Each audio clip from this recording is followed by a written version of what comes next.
कल की क्लास में हम कहाँ तक डिस्कस कर गए थे? हाँ,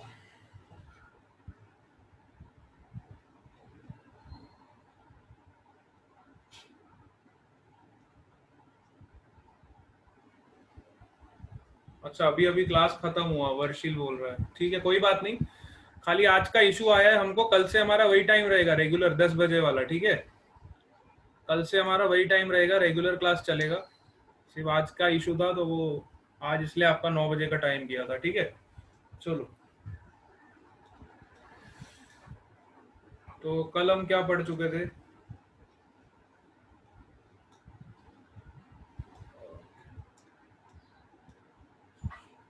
बेटा इरेज कर दो सब। कल हमने डिस्कस किया था, देखो, कि आपका जो फ्लक्स होता है, ये तो सबको पता चल चुका है अब। फ्लक्स आपका जो होता है बी ए कॉस थीटा के बराबर होता है। ठीक है, तो फ्लक्स आपका तीन फैक्टर्स पे डिपेंड करता है। पहला तो है मैग्नेटिक फील्ड, दूसरा area, and third is your orientation. तीन फैक्टर्स पे आपका जो है फ्लक्स डिपेंड करता है। ठीक है, अब इसमें से हम फर्स्ट वाला केस डिस्कस कर चुके थे, जिसमें हमने मैग्नेटिक फील्ड स्ट्रेंथ को इंक्रीज किया था। मतलब मैग्नेटिक फील्ड आपका टाइम का फंक्शन था, और जैसे ही हमने टाइम के साथ मैग्नेटिक फील्ड इंक्रीज किया तो हमने देखा फ्लक्स में चेंज हुआ, है ना। और फ्लक्स में चेंज होने की वजह से इंड्यूस ईएमएफ प्रोड्यूस हुआ। ठीक है, और according to Faraday's law, induced EMF का जो मैग्नीट्यूड होता है वो किसके बराबर हो जाए? D phi by d t. And according to Lenz law, if I will give the direction to this, then it will be minus d phi by dt।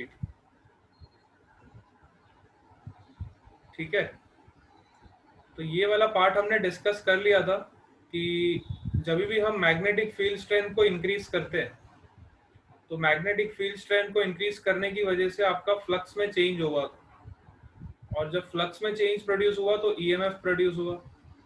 EMF की वजह से इंड्यूस करंट प्रोड्यूस हुआ। ठीक है, और ये point हमने discuss किया था कि आपका जो इंड्यूस करंट होता है, ठीक है, इंड्यूस करंट जो आपका होता है, और वो रेजिस्टेंस पे डिपेंड करता है। इंड्यूस करंट आपका रेजिस्टेंस पे डिपेंड करता है, जबकि आपका इंड्यूस ईएमएफ जो है वो रेजिस्टेंस पे डिपेंड नहीं करता है। ठीक है, ये पॉइंट मैंने आपको बोला था, थोड़ा दिमाग में रखना कि आपका जो इंड्यूस करंट होता है या फिर जो इंड्यूस चार्ज होता है ना, वो रेजिस्टेंस पे डिपेंड करता है, लेकिन जो आपका ईएमएफ होता है वो रेजिस्टेंस पे डिपेंड नहीं करता है। ठीक है, यहाँ तक की कहानी हम डिस्कस कर चुके थे। आज हम ये वाला सेक्शन डिस्कस करेंगे जब हम एरिया में चेंज कर रहे हैं। अब हम किस में चेंज करेंगे? एरिया में चेंज करेंगे। फर्स्ट वाला फैक्टर तो हमने अच्छे से इसको डिटेल में डिस्कस कर लिया। अब हम चेक करते हैं कि जब हम एरिया में चेंज करेंगे तो उसमें फ्लक्स में चेंज कैसे प्रोड्यूस होगा। आज हम ये वाला पार्ट डिस्कस करेंगे, और फिर इसके बाद तीसरा जो यस पार्ट है सर। आपका ओरिएंटेशन का। ठीक है, जब हम ओरिएंटेशन चेंज करेंगे तब फ्लक्स में कितना चेंज होगा, इसके बाद हम ये वाला पार्ट डिस्कस करेंगे। ठीक है, तो फर्स्ट पार्ट तो हमने अच्छे से डिस्कस कर लिया था। अब सेकंड और थर्ड पार्ट आज की क्लास में हम कवर करेंगे। तो पहले सेकंड पार्ट डिस्कस करेंगे। ठीक है,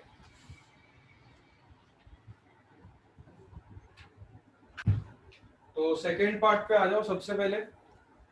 और सेकंड पार्ट में देखो, हम डिस्कस कर रहे थे कल एक एग्जांपल, मैंने आपको पीपीटी में बताया था, वहीं से हम कंटिन्यू करते हैं।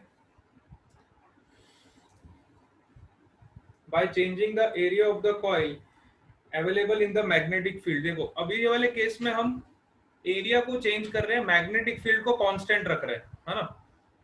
ये वाले केस में हम क्या कर रहे हैं? We are going to change the area of the coil by keeping the magnetic field as a constant. ठीक है, ओरिएंटेशन भी कांस्टेंट रखेंगे हम, थीटा को भी चेंज नहीं करेंगे। ये वाले केस में आपका थीटा भी कांस्टेंट रहेगा, और आपका मैग्नेटिक फील्ड भी कांस्टेंट रहेगा। तो चेंज किस में करेंगे? हम एरिया में चेंज करेंगे। एरिया यहाँ पे आपका वेरिएबल होगा। ठीक है, एरिया आपका यहाँ पे वेरिएबल होगा। ठीक है, तो देखो ये हमने मैग्नेटिक फील्ड का एक रीजन लिया, जहां पे कांस्टेंट मैग्नेटिक फील्ड आपकी इनटू द प्लेन जा रही है, ठीक है। और हमने ये लूप कंसिडर किया PQRS, और अब हम इसको क्या करेंगे, लूप को मैग्नेटिक फील्ड के अंदर लेके आएंगे। तो जैसे ही लूप को मैग्नेटिक फील्ड के अंदर हम लेके आएंगे, तो आप देखो जो एरिया मैग्नेटिक फील्ड के अंदर एनक्लोज्ड हो रहा है, वो एरिया चेंज हो रहा है, मतलब इंक्रीज होते जा रहा है। जैसे आप इस लूप को अंदर की तरफ लाओगे, तो आप देखो ये जो एरिया है मैग्नेटिक फील्ड के अंदर जो एनक्लोज्ड हो रहा है, ये एरिया चेंज होता जा रहा है ना। एरिया हमारा वेरिएबल है, ये वाले केस, ये वो वाला केस है जहां पे आपका एरिया वेरिएबल है, ठीक है। तो अब सपोज करो एरिया में चेंज हुआ डीए का, एरिया में चेंज कितना हुआ, डीए का। और लेंथ कौन सी आपकी वेरिएबल होगी, ये वाली लेंथ। देखो रेक्टेंगल की ये लेंथ आपकी वेरिएबल है, और जबकि ये वाली लेंथ जो है आपकी कांस्टेंट, ठीक है। जैसे आप लूप को एंटर कराओगे तो ये लेंथ आपकी वेरी करेगी, है ना। और लेंथ क्या होता है, छोटी सी लेंथ अगर dl आपकी वेरिएबल है, तो उसको मैं v इंटू डी टी लिख सकता हूँ, that is speed into time, distance equal to speed into time. तो मैंने वही कंसेप्ट यहाँ पे लगाया, अपनी वेरिएबल लेंथ को मैंने v इंटू डी टी से रिप्लेस कर दिया, ठीक है। अब यहाँ पे देखो ये जो आपका लूप है, the loop is slided into uniform and perpendicular magnetic field, जैसा कि हम देख चुके हैं, एंड द चेंज और increase in the area of the coil under the influence of the field is dA in time dt, है ना। मतलब छोटे से टाइम इंटरवल dt में आपका एरिया का चेंज कितना हो रहा है, dA का। In small time interval dt your area changing is dA, ठीक है। तो फ्लक्स में कितना चेंज होगा, d फाई का चेंज होगा। कोई भी चीज वेरिएबल होती है तो पहले वो हम छोटी सी क्वांटिटी निकालते हैं, और फिर उसको इंटीग्रेट डिफरेंशिएट जो भी हमें करना होता है, जैसे रिजल्ट्स हमें चाहिए होते हैं उस हिसाब से हम उसको कैलकुलेट करते हैं। तो यहाँ पे मैंने छोटा सा फ्लक्स निकाला, देखो इधर छोटा सा फ्लक्स क्या होगा, d phi is equal to magnetic field times into d A, ठीक है।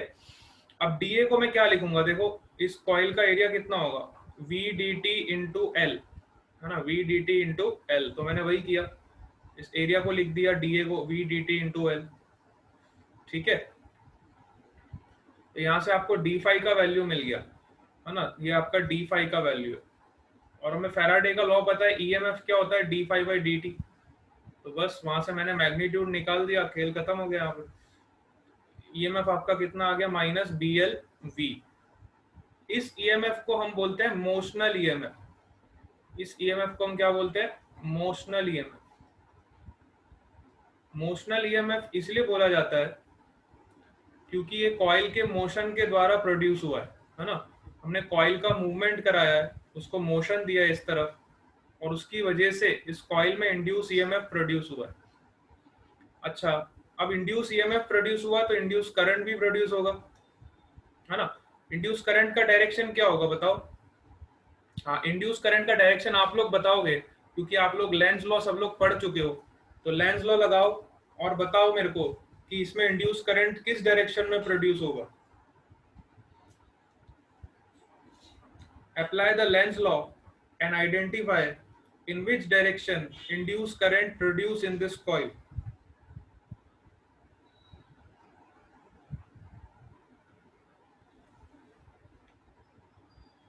सब लोग लेंज लॉ लगाओगे।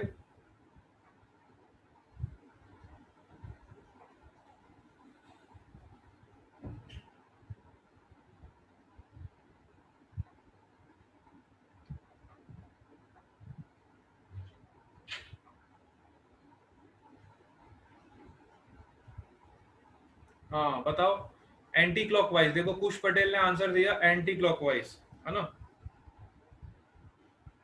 एंटी क्लॉकवाइज प्रोड्यूस होगा ना। देखो लेंज लॉ यस क्या बोलता है ना, लेंज लॉ क्या बोलता है, सब लोग सुनो, वापस बताता हूँ। लेंज लॉ बोलता है कि करंट की डायरेक्शन ऐसे होगी कि वो आपके मैग्नेटिक फील्ड के इफेक्ट को कम करना चाहेगी। तो अभी आपका मैग्नेटिक फील्ड का इफेक्ट इंक्रीज किस डायरेक्शन में हो रहा है, इनटू द प्लेन इंक्रीज हो रहा है कि out of the plane increase हो रहा है, बताओ। मैग्नेटिक फील्ड का आपका इंक्रीमेंट किस तरफ हो रहा है, इनटू द प्लेन हो रहा है कि आउट ऑफ द प्लेन हो रहा है, बताओ।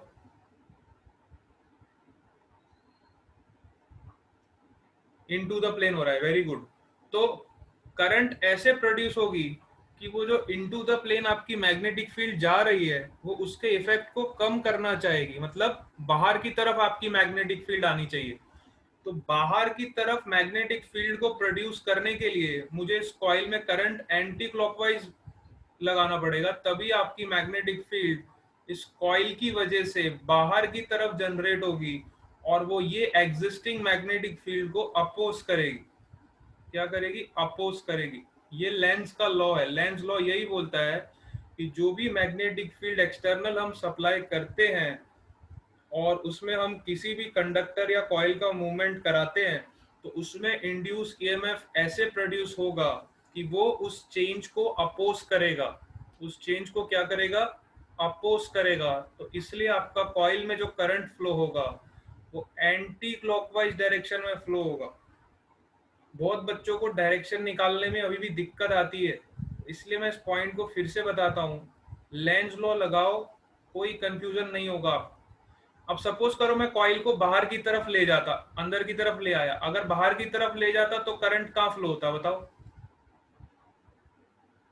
सपोज मैं कॉइल को बाहर की तरफ मूव कराता, अब आपका करंट कहाँ फ्लो होता बताओ? हाँ, तब आपका करंट क्लॉकवाइज हो जाता। ठीक है।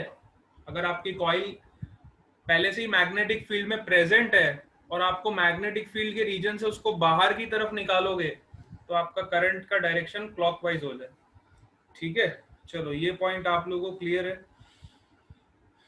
ना? तो हम आगे चलते। ठीक है, this induced EMF is also known as motional EMF, है ना? तो जनरली बुक्स में मोशनल ईएमएफ के नाम से टॉपिक दिया होता है। मोशनल ईएमएफ इसको इसलिए बोला जाता है क्योंकि ये कॉइल के मोशन के द्वारा आपका ईएमएफ प्रोड्यूस हुआ है। ठीक है, और ईएमएफ का मैग्नीट्यूड कितना आता है? B into l into v, है ना? ये बहुत फेमस इक्वेशन है। EMF produce due to motion of the coil is BLV, where B is the magnetic field, L is your perpendicular length। इसका बहुत ध्यान रखो। देखो L क्या है आपका? This is the perpendicular length which is perpendicular to the magnetic field। L वो वाला लेंथ है जो मैग्नेटिक फील्ड के परपेंडिकुलर है। ठीक है, अच्छा परपेंडिकुलर तो ये भी है, उससे कोई फर्क नहीं पड़ेगा। अच्छा, L आपका कांस्टेंट लेंथ है, ऐसे याद रखो, है ना? VDT आपका वेरिएबल लेंथ है और L आपका कांस्टेंट लेंथ। ठीक है, कांस्टेंट वाला जो लेंथ होगा जो मैग्नेटिक फील्ड की वजह से इफेक्ट नहीं हो रहा वो आपका L है। और V क्या है आपका? जिस स्पीड से आप उसको कॉइल को अंदर की तरफ ले जा रहे हो। इन तीनों का प्रोडक्ट कर दोगे तो आपको ईएमएफ मिल जाएगा। और आगे की कहानी आप सब जानते हो। ईएमएफ निकालने के बाद आप करंट निकाल सकते हो, रेजिस्टेंस से डिवाइड करके फलाना ढिकाना जो भी पूछेगा वो सब आप निकाल दोगे। Yes sir, yes. ठीक है, उसकी कोई दिक्कत नहीं है। इसमें कोई डाउट है तो बताओ। आपको ये टॉपिक क्लियर हो गया सबको मोशनल ईएमएफ का?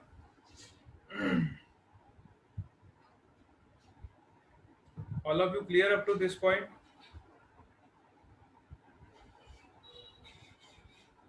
सर एक बार कॉइल पूरा अंदर चला जाए बाद में कांस्टेंट हो जाए? हाँ, एक बार अगर कॉइल आपका पूरा अंदर चला गया, देखो कितना बढ़िया क्वेश्चन पूछा है इसने। सपोज करो, ये मैं आपको व्हाइट बोर्ड पे बताता हूँ, इसमें बहुत कचरा हो गया।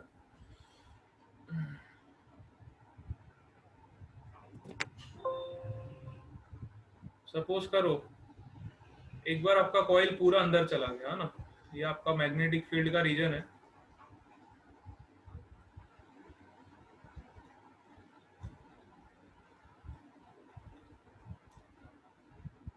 पहले आप कॉइल को इधर से धीरे धीरे लेके आ लो, सारी कंडीशन बताता हूँ। ये आपका कॉइल है, कुछ टाइम बाद ये यहाँ पे पहुंचेगा, कुछ टाइम बाद ये यहाँ पे पहुंचेगा। एक ऐसा टाइम होगा जब ये आपका कॉइल पूरा मैग्नेटिक फील्ड के अंदर होगा।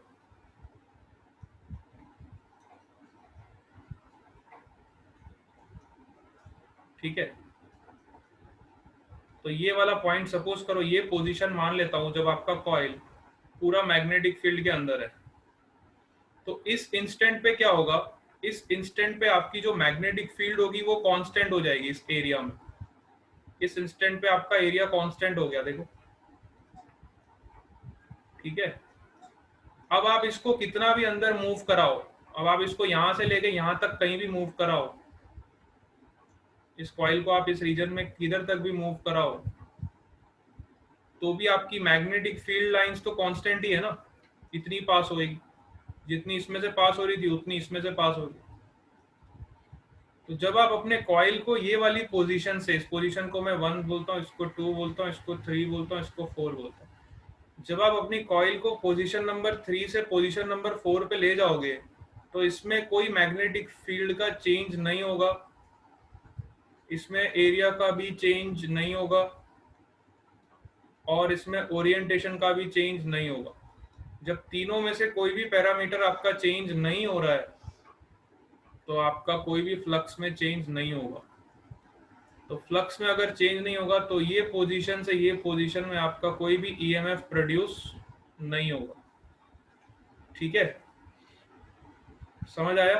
इस पोजीशन से इस position, there will be no EMF produce. EMF produce करने के लिए आपको एक ही चीज को दिमाग में रखना है, इन तीनों में से कोई भी पैरामीटर अगर आपका चेंज होता है, तभी आपका फ्लक्स में चेंज होगा। और जब तक फ्लक्स में चेंज नहीं होगा, तब तक ईएमएफ प्रोड्यूस होने का कोई सवाल ही नहीं उठता है, क्योंकि फैराडे के लॉ को आपको दिमाग में रखना है।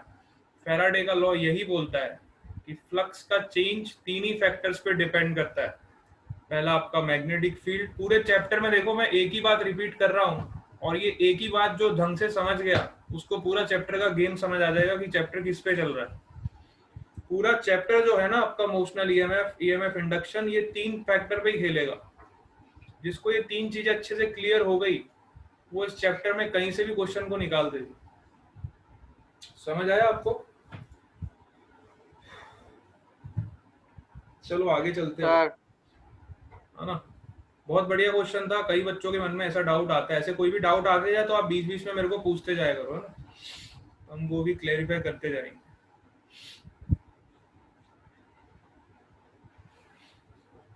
चलो सपोज करो हमारे पास एक वायर है ना।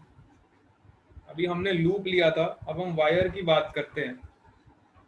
सपोज करो हमारे पास ऐसा एक वायर है, एक और एग्जांपल डिस्कस करते हैं इसी पे, ये भी बहुत फेमस पार्ट है। सपोज करो ये आपकी मैग्नेटिक फील्ड है, और हमारे पास एक वायर है, ठीक है, ये हमारी wire.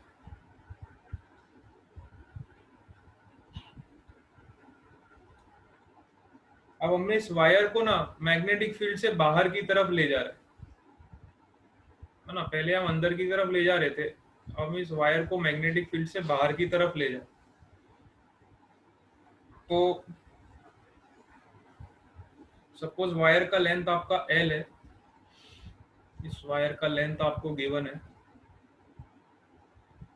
Suppose length of this wire is L, और हमें फाइंड करना है कि इसमें ईएमएफ क्या प्रोड्यूस होगा, है ना। इसमें ईएमएफ कितना प्रोड्यूस होगा, इसमें ईएमएफ कितना प्रोड्यूस।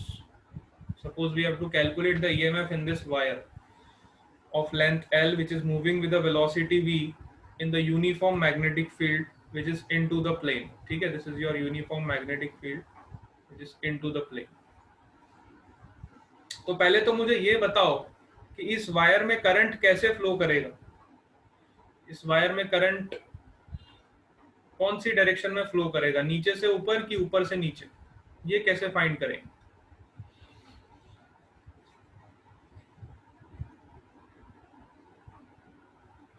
अब कौन सा लॉ लगाओगे आप बताओ।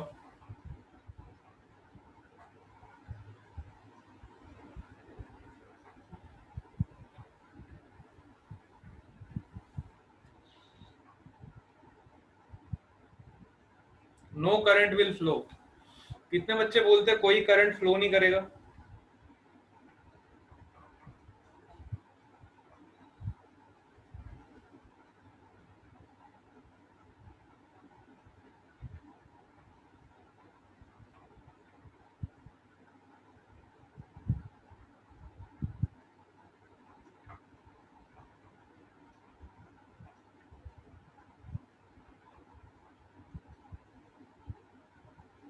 यस, कितने बच्चे बोलते हैं इसमें कोई करंट फ्लो नहीं करेगा? हाँ, अब देखो बच्चे बोल रहे हैं सर यहाँ पे तो बी भी कांस्टेंट है, ए भी कांस्टेंट है सब। ये लूप नहीं है, अब ध्यान रखो, ये वायर की बात हो रही है, यहाँ पे हम लूप की बात नहीं कर रहे। यहाँ पे हम लूप की बात नहीं कर रहे। लूप में तो आपका एरिया इंक्रीज हो रहा था, एरिया डिक्रीज हो रहा था। अब यहाँ पे कैसे आपको पता चलेगा यहाँ पे कौन सा फैक्टर है? पहले आप ये सोचो कि यहाँ पे कौन से फैक्टर में चेंज हो रहा है। आपको पता है कि फ्लक्स में जब तक चेंज नहीं होगा तब तक आपका ईएमएफ प्रोड्यूस नहीं होगा। तो फ्लक्स कौन कौन से फैक्टर पे डिपेंड करता है? बी ए कॉस थीटा। तो पहले सोचो आप, क्या बी में चेंज हो रहा है? नहीं हो रहा। क्या एरिया में चेंज हो रहा है? हम्म,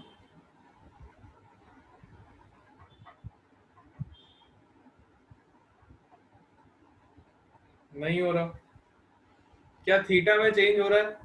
नहीं हो रहा। तो बच्चा तो सही बोल रहा है कि सर कोई ईएमएफ प्रोड्यूस नहीं होगा, लेकिन इसमें तो भी ईएमएफ प्रोड्यूस होगा, इसमें तो भी ईएमएफ प्रोड्यूस होगा। अब यहाँ पे कौन सा ऐसा फैक्टर है जो ईएमएफ को प्रोड्यूस करवा रहा है? इन तीन फैक्टर के अलावा ऐसा कौन सा फैक्टर है जो ईएमएफ को प्रोड्यूस करने के लिए मजबूर कर रहा है?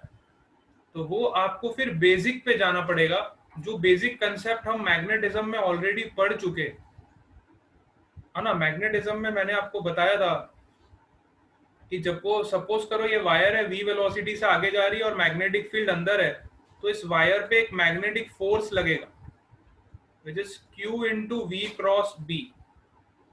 अब आपको मैग्नेटिज्म के बेसिक्स पे जाना पड़ेगा, क्योंकि जब आपको फ्लक्स का कोई भी चेंज नजर नहीं आ रहा है इन तीनों फैक्टर्स में से, तो जब आप यहाँ पे फेल हो जाओ, है ना, ये तीनों फैक्टर में से कोई भी फैक्टर आपका चेंज नहीं हो रहा है, तो फिर आप सोचो, थोड़ा दिमाग लगाओ कि शायद बेसिक से कुछ ईएमएफ प्रोड्यूस हो सकता है ना।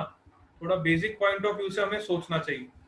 तो हमने सोचा फिर, अनिरुद्ध हैज आल्सो ज्वाइन, नहीं यहाँ पे कोई रिलेटिव मोशन भी नहीं है, ऐसा भी कुछ नहीं है, और मैग्नेटिक फील्ड भी आपका यूनिफॉर्म है थ्रू आउट द फोर्शन, आपका मैग्नेटिक फील्ड भी यूनिफॉर्म है। तो ऐसा भी नहीं है कि मैग्नेटिक फील्ड में चेंज हो रहा है या एरिया में चेंज हो रहा है या थीटा में चेंज हो रहा है, कोई भी पैरामीटर चेंज नहीं हो रहा। तो हमने क्या दिमाग लड़ाया, हमने सोचा यार देखो ये v वेलोसिटी से जा रहा है तो इस पे फोर्स तो प्रोड्यूस होगा, मैग्नेटिक फोर्स, इतना तो हम पढ़ के आए हैं मैग्नेटिज्म में, इतना हमने पढ़ा है ना।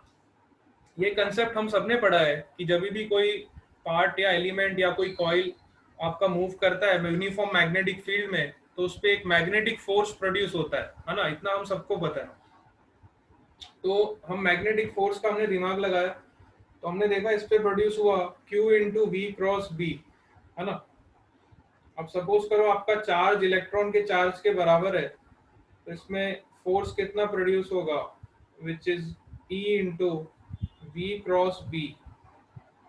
अच्छा, v क्रॉस b की अगर मैं बात करूं, which is v b sine theta, और यहाँ पे थीटा का वैल्यू क्या होगा बताओ?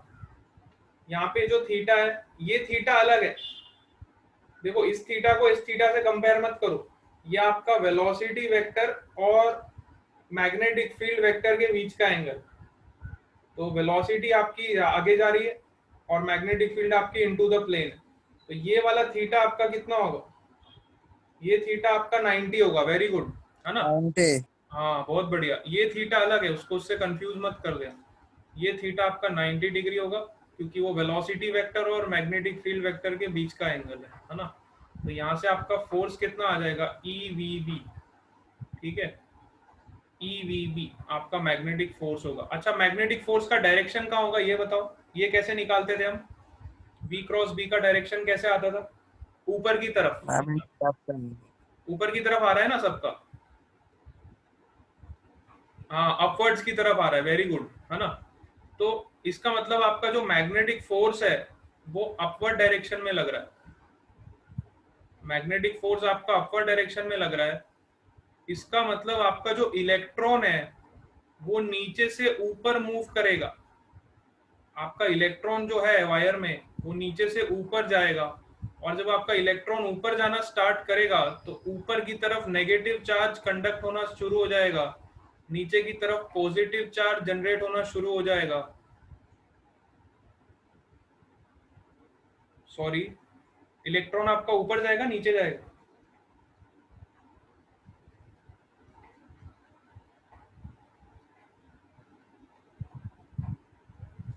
हाँ, इलेक्ट्रॉन आप बताओ कहाँ जाएगा? मैग्नेटिक फोर्स तो ऊपर लग रहा है, इलेक्ट्रॉन को कहाँ जाना चाहिए? नीचे जाना चाहिए, ऊपर जाना चाहिए?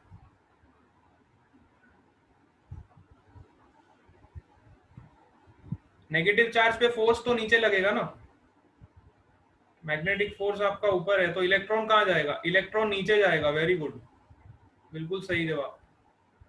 मैग्नेटिक फोर्स आपका ऊपर है तो इलेक्ट्रॉन आपका नीचे जाएगा। इलेक्ट्रॉन जब आपका नीचे जाएगा तो नीचे वाले पार्ट में आपका नेगेटिव चार्ज एकोमुलेट होना स्टार्ट हो जाएगा और ऊपर वाला पोर्शन आपका पॉजिटिव टर्मिनल क्रिएट हो जाएगा। नीचे वाले पे नेगेटिव क्रिएट होगा, ऊपर वाले पे पॉजिटिव क्रिएट। अच्छा, तो करंट कैसे फ्लो करेगा? करंट तो हमेशा पॉजिटिव से नेगेटिव फ्लो करता है, ये तो हमें पता है। Current will flow from positive to negative, तो करंट ऐसे फ्लो करेगा। इसमें करंट फ्लो करेगा पॉजिटिव से नेगेटिव, ठीक है। अब एक स्टेट ऐसा रीच होगा इसमें जब सारा पॉजिटिव चार्ज अलग हो चुका होगा और सारा नेगेटिव चार्ज अलग हो चुका होगा, तो ये स्टेट को हम बोलेंगे स्टेडी स्टेट। जब आपका सारा पॉजिटिव और सारा नेगेटिव चार्ज अलग हो चुका होगा, उस स्टेट को हम बोलते हैं स्टेडी स्टेट, ठीक है। उस स्टेट को क्या बोलते हैं हम? Steady state. when all your positive charge and all your negative charge will be separated, then the state which is reached is known as steady state। और steady state में क्या होगा? जब आपके दो टर्मिनल्स अलग अलग हो जाएंगे, ये आपका पॉजिटिव टर्मिनल बन गया ऊपर वाला और नीचे वाला आपका नेगेटिव टर्मिनल बन गया, ठीक है। ऊपर वाला आपका पॉजिटिव बन गया और नेगेटिव नीचे वाला बन गया और ये स्टेडी स्टेट को रीच कर गया। तो मैंने आपको एक चीज बताई थी कि इसमें इलेक्ट्रिक फील्ड भी जनरेट होगी। देखो, पॉजिटिव से नेगेटिव आपकी क्या जनरेट होगी? Electric field. Uniform electric field will be generated inside the wire. Uniform electric field will be generated inside the wire,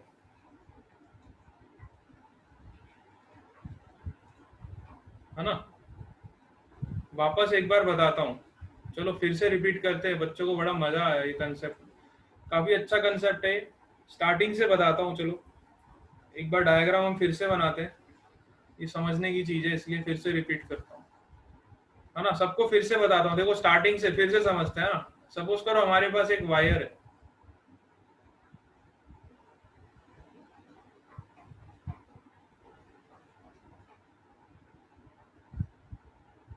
और ये वायर आपका यूनिफॉर्म मैग्नेटिक फील्ड में ऑलरेडी प्रेजेंट है।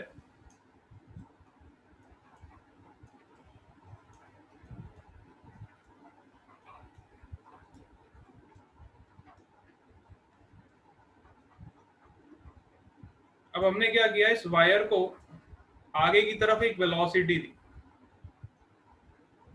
इस वायर को हमने आगे की तरफ एक वेलोसिटी दी। यूनिफॉर्म मैग्नेटिक फील्ड में आपका वायर मूव कर रहा है। तो जब आपका वायर यूनिफॉर्म मैग्नेटिक फील्ड में मूव कर रहा है और हमें फाइंड करना है कि इसमें कितना ईएमएफ प्रोड्यूस होगा, तो सबसे पहले तो मैंने दिमाग लगाया कि ईएमएफ प्रोड्यूस करने के लिए आपको फ्लक्स वगैरह ऐसा कुछ मैं सोचता था फैराडे लॉ से, बी ए कॉस थीटा करके ऐसा कुछ मैं सोचूंगा। अब यहाँ पे ना मैग्नेटिक फील्ड का चेंज हो रहा है, ना एरिया में कोई चेंज हो रहा है, ना थीटा में कोई चेंज हो रहा है, तो फैराडे लॉ तो यहाँ पे हमारे काम नहीं आया। तो और क्या कारण हो सकता है ईएमएफ प्रोड्यूस करने का? ईएमएफ ऐसा नहीं है कि सिर्फ फ्लक्स के चेंज से ही प्रोड्यूस होता है, कुछ और भी कारण हो सकते हैं उसके।